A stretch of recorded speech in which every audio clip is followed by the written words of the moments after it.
జై గురుదత్త. దత్తబంధులకు సాదర స్వాగతం. నేను మీ ఊరిగంటి కార్తీక్ శర్మ. చాలా మంది అడుగుతున్నారు, స్వామి చెడు ప్రయోగం చేస్తున్నారని చెప్పారు కదా, అది ఏ విధంగా తెలుస్తుంది అంటే మన పూర్వం యొక్క వీడియోలో చెప్పాను తల్లి, మళ్ళీ ఒకసారి చెప్తాను వినండి.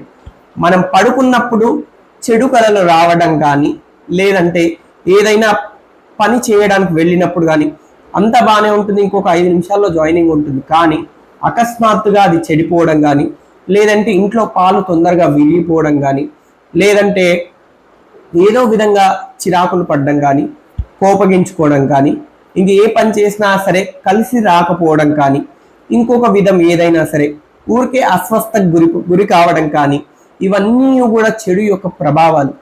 అంటే మనం దాటినా సరే మనకి ఏదైనా చిన్న దృష్టి దోషాలు కానీ, ఇంకేదన్నా నరఘోషాలు తాకినా సరే ఈ యొక్క సంకేతాలు అనేది కూడా ఖచ్చితంగా ఉంటాయి తల్లి.